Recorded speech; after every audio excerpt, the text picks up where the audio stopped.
샬롬. 우리 성도님들의 마음에 또 가정마다 하늘의 평화가 함께하기를 진심으로 기원합니다. 오늘은 사랑은 그래도 믿어주는 것이라는 제목으로 함께 말씀을 나누도록 하겠습니다. 오하이오주에 있는 프랜시스칸 대학의 종교학과 교수인 브라이언 카바노프가 감동적인 이야기들을 모아 씨 뿌리는 사람의 씨앗이라는 책을 냈는데 그 안에 이런 이야기가 나옵니다. 이 이야기는 메리 루 코나키라는 분이 쓴 글인데요. 이분이 캄보디아 난민 수용소에서 자원봉사자로 일할 때에 겪었던 이야기입니다. 캄보디아에서 대학살이 일어났을 때 많은 사람들이 가정을 잃고 또 살아남은 자는 난민 수용소로 보내졌습니다. 수용소에 들어온 각 세대에게는 작은 대나무 오두막집이 주어졌습니다. 그런데 얼마나 작으냐면 2m도 채 안 되는 아주 작은 오두막집이었어요. 그리고 각각의 오두막집 앞에는 1평방미터도 안 되는 작은 마당이 주어졌습니다. 그런데 수용소 생활이 한두 달이 지났을 때 사람들은 그 손바닥만한 그 마당에 씨를 심기 시작했어요. 여러 가지 식물들 그리고 한두 개의 호박씨, 콩들을 심었습니다. 씨앗들이 싹을 내자 사람들은 그 식물들을 가꾸느라 정성을 다했습니다. 콩과 식물이 자랄 때 대나무로 지지대를 만들어 이렇게 받쳐줬고 그 넝쿨은 그 지지대를 휘감고 오두막집 지붕 위로 올라갔습니다. 난민들은 물을 기르기 위해 그 수용소에서 15km 떨어진 한 작은 샘으로 갔습니다. 거기서 1시간 반 이상 긴 줄을 기다리다가 양동이에 물을 떠다가 자기들이 키우는 식물에 한 방울도 낭비하지 않기 위해 애를 쓰며 부었습니다. 뜨겁고 황량한 땅에서 게다가 메마른 수용소 한복판에서 자기들이 키운 푸른 채소밭을 보는 것은 실로 감동적인 일이었습니다. 그들은 비록 전쟁으로 가정을 잃었지만 자신들의 미래가 이 채소밭처럼 푸르게 변해갈 것이라는 믿음을 가지고 정성껏 식물을 키웠습니다. 또 실제로 그것이 그들의 괴로운 수용소 생활에서 큰 활력을 주었습니다. 저는 우리의 삶도 마찬가지라고 생각합니다. 우리가 비록 이 코비드-19으로 일상이 송두리째 뒤바뀐 아주 힘들고 어려운 삶을 살고 있지만 오늘 우리가 하나님의 도우심으로 우리의 삶이 다시 푸르게 변할 것이라는 믿음을 가진다면 우리의 삶에도 분명 하나님이 주시는 활기찬 생명력이 넘치게 될 것입니다. 우리는 매주 계속해서 사랑장의 말씀을 연구하고 있습니다. 이 고린도전서 13장의 말씀은 주로 시낭송식귀나 결혼 주례용 멘트로 사용되고 있지요. 하지만 이 말씀이 어떤 상황에서 또 무엇을 위해 기록되었는지를 제대로 안다면 우리는 단어 하나하나에서 더 깊은 감동을 받게 될 것입니다. 사도 바울은 이 사랑장을 사탄과 싸우는 피 터지는 선과학의 대쟁투의 현장에서 온 몸으로 써 내려갔습니다. 그는 이 말씀을 고린도 교회에 잠식하고 있는 어두운 그림자를 걷어내고 주님의 몸된 교회를 다시 살려야 한다는 간절한 염원을 가지고 기록했습니다.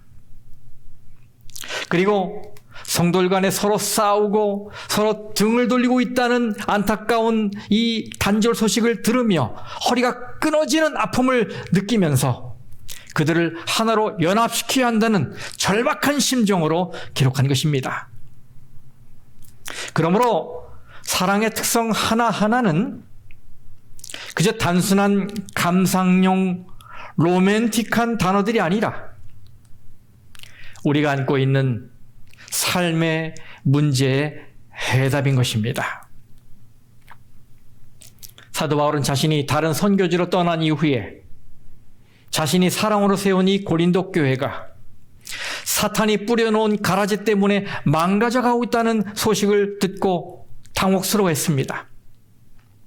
교인들의 영적 수준이 이 정욕의 도시, 환락의 도시인 고린도 시티의 문화에 젖어들어서 형편없이 바닥으로 떨어져 있다는 소식에 가슴 아파했습니다.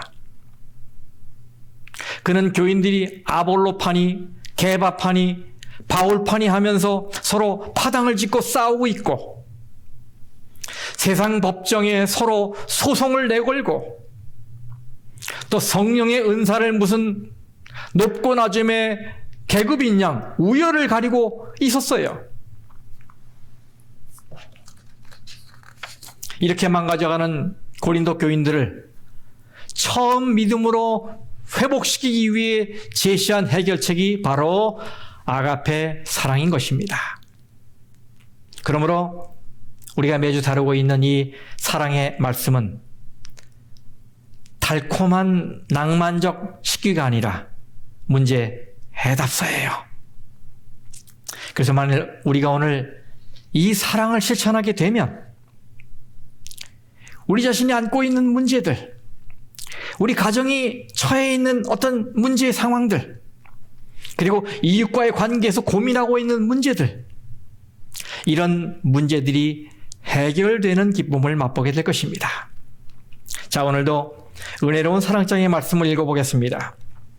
고린도전서 13장 4절에서 7절까지 말씀입니다.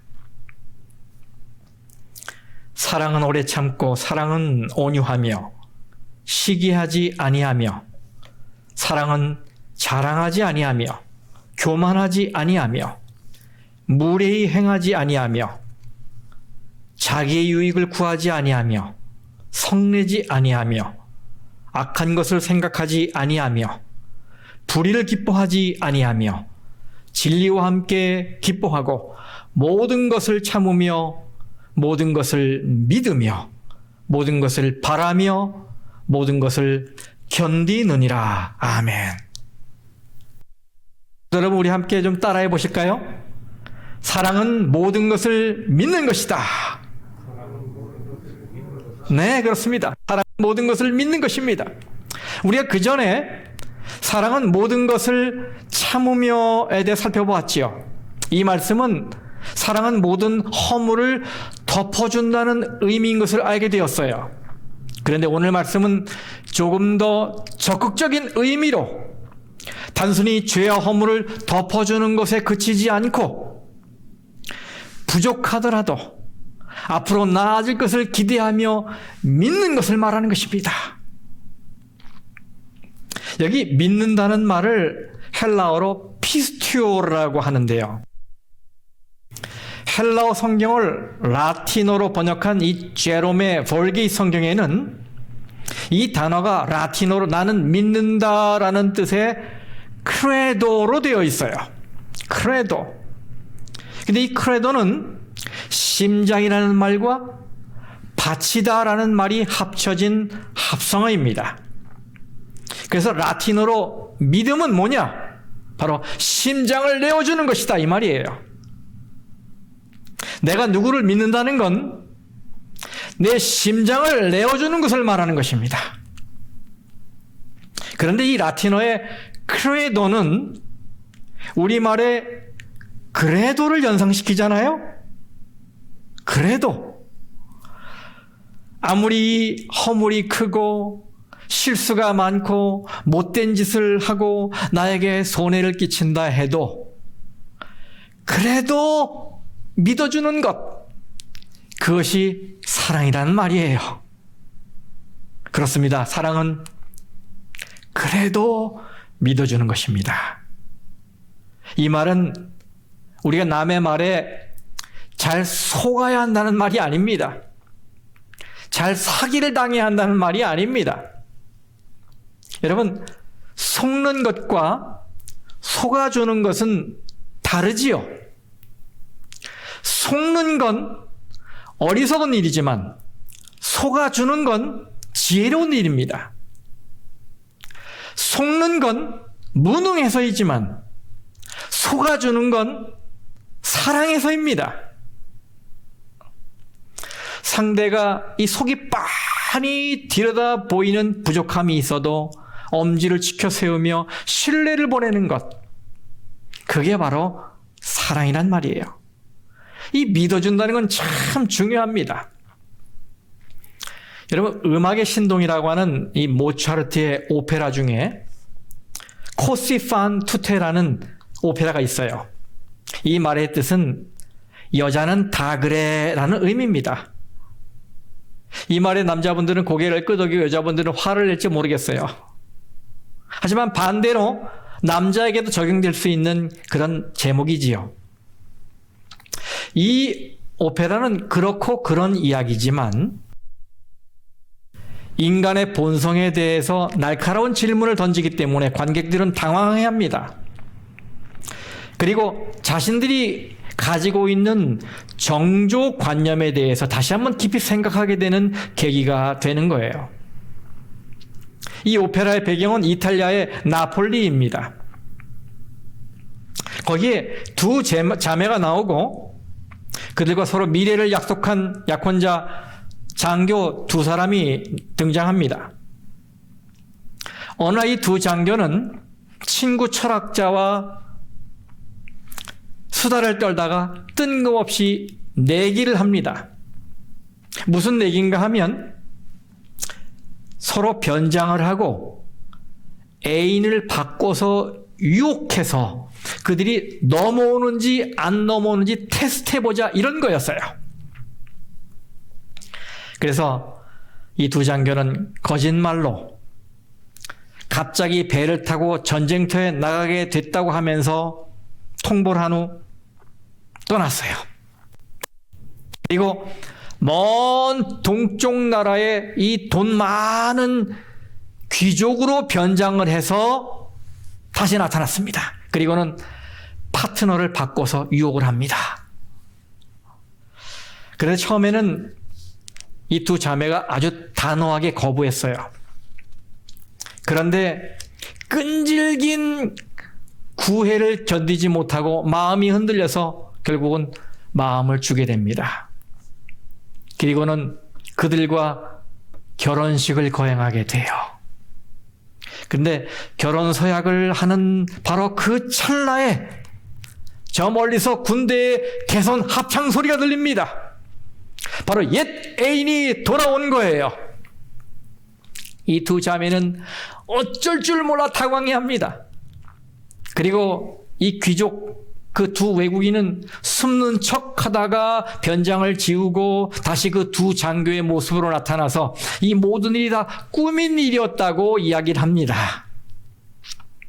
그런데 이 두 자매는 얼굴이 하얗게 질려서 고개를 들지 못하고 잘못을 뉘우칩니다. 그리고는 다시 본래 약혼자의 품에 돌아가서 잘 살았다는 그런 이야기로 이 오페라가 끝을 내요. 이 오페라는 18세기판 막장 드라마라고 알려져 있습니다. 하지만 이 오페라가 주는 메시지는 단순합니다.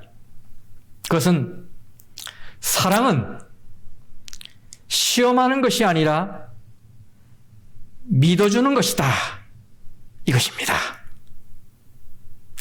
인간의 사랑은 시험하려 하면 점점 망가지게 돼 있고 깨지게 될 확률이 높아져요. 여러분, 의심하면서 동시에 사랑할 수 있겠습니까? 할 수 없어요. 의심과 사랑은 물과 기름과 같습니다. 절대로 서로 같이 갈 수가 없어요. 어떻게 의심하면서 사랑한다고 할 수 있겠습니까? 사랑은 믿음과 함께 가는 것입니다. 사랑은 믿음 안에서 커가는 것입니다. 그래서 믿음을 사랑의 음식이라고 말하지 않습니까? 네. 사랑은 믿는 만큼 커지는 거예요. 하나님을 믿는 것도 마찬가지이지요. 하나님을 믿는다는 것은 하나님을 사랑한다는 말입니다. 근데 예수님께서 요한복음 14장 15절에 너희가 나를 사랑하면 나의 계명을 지키리라 이렇게 말씀하셨어요. 하나님을 진심으로 사랑하는 사람은 하나님의 말씀을 100% 믿고 따르게 돼 있어요. 그렇죠? 남녀간의 사랑도 마찬가지입니다. 서로 믿지 못하면 늘 싸우게 되지요. 그래서 이것이 부부간에는 의부증, 의처증으로 발전하게 되고 이런 심리가 치유되지 못하면 가정은 무너지게 되는 것입니다. 그러므로 사랑은 무엇입니까? 네, 사랑은 믿음이고 신뢰입니다. 사랑하면 서로 믿게 되고 믿음을 잘 이어가면 사랑이 더 깊어지게 되는 거예요.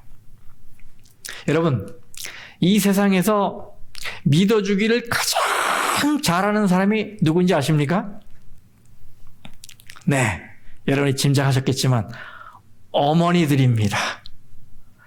이 세상에서 제일 쉬운 게 어머니를 믿게 하는 거예요. 만일 아들이 잘못을 저질러서 경찰서에 가 있다면 어머니는 뭐라고 말합니까? 내 아들놈은 절대로 그럴 놈이 아닙니다 라고 말합니다. 그럼 바로 옆에 있는 사람들이 뭐라 그럽니까? 그러고도 남을 놈입니다 이렇게 말합니다. 그래도 어머니는 안 믿어요. 액면 그대로 아들을 믿습니다. 왜 그렇습니까? 사랑하기 때문입니다. 모든 정황이 아들이 잘못한 것으로 나타나도 어머니는 할 말이 있습니다. 내 아들은 잘못이 없습니다. 그저 친구를 잘못 만나서 그런 겁니다.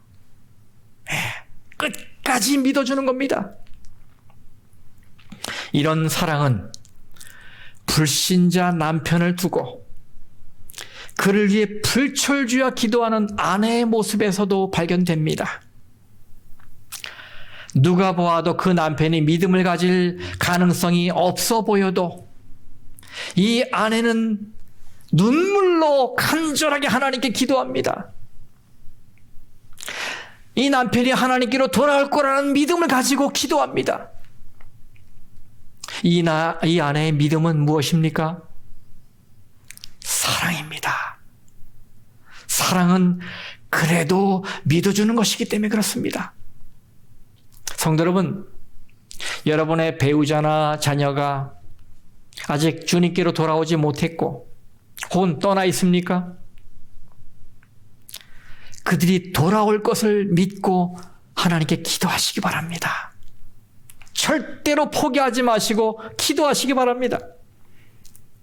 최선의 상태를 기대하시고 하나님이 도우셔서 반드시 응답하실 것을 믿으시고 기도하시기 바랍니다. 어거스틴은 청년 시절에 부모들의 걱정거리였습니다. 그는 불량배들과 어울려 다니며 쾌락을 즐겼고 도둑질도 하고 방탕한 삶을 살았습니다. 그런데 그런 가운데서 그의 어머니 모니카는 아들에 대한 믿음을 잃지 않았습니다. 눈물로 기도한 자식은 절대로 망하지 않는다는 암브로시우스의 말을 기억하면서 그는 어거스틴이 돌아오기를 기대하며 하나님께 눈물로 기도했어요. 그 결과 어떻게 됐습니까? 결국 어거스틴은 32살에 소나기 같은 눈물을 흘리며 회심을 하게 됩니다. 세계 3대 고백록 중 하나라고 하는 어거스틴이 기록한 참회록에 있는 한 구절을 읽어드리겠습니다. 나를 위해 펼쳐주신 당신의 손은 이 깊은 흑암으로부터 나를 건져주셨습니다. 이는 나의 어머니가 무릎 꿇고 눈물로 당신께 기도한 까닭입니다. 당신의 신실한 여종인 나의 어머니는 보통 어머니들이 죽은 자식을 위해 우는 것보다도 살아있는 나를 위해 더 울었습니다. 어머니께서 늘 기도하던 곳은 눈물로 바닥이 흥건히 젖곤 하였습니다. 하나님은 자식을 위해 흘린 눈물의 기도를 들으셨고 그 눈물을 멸시하지 않으셨습니다. 네. 믿어줄 때 믿어주는 사랑에 아름다운 열매가 맺힙니다. 그렇습니다. 여러분, 믿어주면 사람이 달라집니다. 지금도 기억나는 한 인상 깊은 이야기가 있어요. 2008년 베이징 올림픽 때 한국 야구가 우승을 했잖아요. 예. 그때 참 오래도록 기억에 남을 만한 명승부들이 펼쳐졌었어요. 그때 대한민국은 예선전을 7전 전승으로 통과했습니다. 그런데 이 팀이 승승장구하는 동안에도 가장 큰 역할을 해줘야 했던 4번 타자 이승엽 선수는 일할 때의 빈타에 허덕이고 있었어요. 여러분, 일할 때라는 말은, 타율이 일할 때라는 말은 10번 타석에 서서 겨우 한 번 정도 안타를 쳤다는 말이에요. 그래서 여론은 그를 교체해야 한다고 다그쳤습니다. 하지만 당시 대표팀의 감독인 김경문 씨는 4번 타자는 준결승과 결승에서 한 방 쳐주면 된다, 이렇게 말하며 그 모든 비난을 일축하고 이승엽 선수를 믿어줬어요. 그 결과 그의 믿음대로 일본과의 준결승에서 또 쿠바와의 결승에서 이승엽 선수가 2방의 홈런을 쳐서 결국은 한국을 우승으로 이끌었어요. 경기가 끝난 후에 이승엽 선수가 인터뷰하는 장면이 나왔는데 그 모습이 정말 눈물 나는 장면이었어요. 그는 울음을 참지 못해 인터뷰를 잠시 중단하다가 겨우 진정을 하고는 마이크 앞에 서서 말합니다. 팀의 4번 타자인데 부진해서 너무 미안했어요. 그러면서 눈물을 흘렸어요. 결국 믿어준 것이 선수를 변화시킨 것입니다. 그렇습니다. 사랑은 그래도 믿어주는 것입니다. 자식을 믿어주고, 남편을 믿어주고, 아내를 믿어주고, 친구를 믿어주고, 성도를 믿어주는 것입니다. 부족해도, 내 마음에 들지 않아도 최선을 기대하면서 그래도 믿어주는 것입니다. 성도 여러분, 이 온 우주에서 가장 잘 믿는 분이 누구십니까? 네, 하나님이십니다. 요한복음 4장에 보면 누구도 상대하지 않았던 사마리아 여인, 부도덕하여 버림받았던 이 한 여인을 만나기 위해 예수님이 사마리아를 거쳐 통과하신 이야기가 나오지요. 여러분, 왜 예수님은 그녀를 붙들고 이 한낮의 태양 아래서 영생의 대화를 나누셨을까요? 그것은 그 여인이 지금은 모두에게 버림받은 부정한 여인이라 숨어 지내지만 그 여인의 내면에서 온 사마리아를 예수님께로 데려올 전도자의 이상을 보았기 때문이 아닙니까? 예수님은 그녀를 믿었습니다. 그녀가 전도자가 될 것을 내다보시고 믿어주었습니다. 예수님의 이 믿음, 이 사랑 때문에 사마리아에 복음의 계절이 왔지요. 또한 예수님은 연약하고 불안하고 미숙하기만 한 시골 어부 시몬을 만났을 때 작은 반석이란 이름의 베드로란 이름을 그에게 주셨습니다. 사람들은 늘 덤벙대고 말이 많고 행동이 앞선 이 베드로를 보고 전혀 그렇게 생각하지 않았지만 예수님은 그가 초대교회를 짊어질 든든히 세울 큰 반석이 될 것을 내다보셨습니다. 그런데 그런 베드로가 3번이나 예수님을 부인합니다. 저주하며 부인합니다. 흔히 믿는 도끼에 발등 찍힌다고 하지 않습니까? 예수님이 그 일을 겪으셨어요. 그런데 그래도 예수님은 베드로를 믿으셨어요. 그 다음엔 요한복음 21장에 나오는 이야기지요.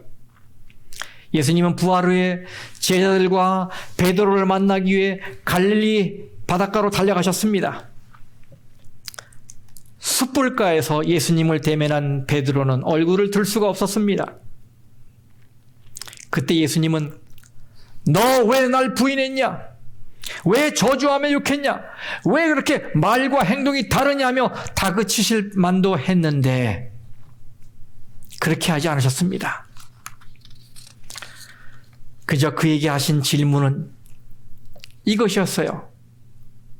기가 막힐 노릇입니다. 네가 나를 사랑하느냐? 네가 나를 사랑하느냐? 3번이나 자신의 목숨을 부지하기 위해서 사랑하는 스승을 배반하고 도망친 이 파렴치한 제자에게 질문하셨어요. 네가 나를 사랑하느냐? 이렇게 3번 질문하실 때마다 베드로는 주여, 내가 주님을 사랑하는 줄 주님이 아십니다 라고만 대답을 했습니다. 이렇게 3번이나 제자들 앞에서 사랑을 고백하게 하신 이유는 바로 3번이나 주님을 부인한 그것을 만회할 기회를 주시기 위함이었고, 이 사랑 고백을 여러 제자들이 보는 앞에서 하시게 한 이유는 기가 죽어 있는 이 베드로를 제자들 앞에서 길을 세워주시기 위함이었습니다. 그 다음 예수님은 내 양을 먹이라, 내 양을 치라, 내 양을 먹이라 이렇게 말씀하셨어요. 그런데 여러분, 예수님의 이 말씀은 저의 상상을 뛰어넘습니다. 너의 양을 돌보라가 아니었어요. 내 양을 돌보라였습니다. 여러분, 저 살겠다고 저주한 이 배반한 베드로에게 당신이 사랑하는 영혼들을 맡기신 것입니다. 거룩한 사명을 위임하신 것입니다. 여러분, 이게 어떻게 가능한 일입니까? 어떻게 신뢰할 수 없는 제자에게 사랑하는 양들을 맡기실 수 있단 말입니까? 놀라운 믿어주는 사랑 아닙니까? 너무나 엄청난 그래도 믿어주는 사랑 아닙니까? 성도 여러분, 예수님의 이 믿어주신 사랑의 결과가 어떠했습니까? 예수님은 충성스러운 사도 베드로를 얻으셨습니다. 베드로는 주님의 믿어주시는 사랑에 반응하여 주님께 충성을 다했습니다. 그리고 마지막에는 거꾸로 매달려 십자가에 죽는 순교의 길을 걸었어요. 네. 예수님은 그래도 믿어주셨고 베드로는 그 믿어주시는 사랑에 반응하여 충성을 바쳤습니다.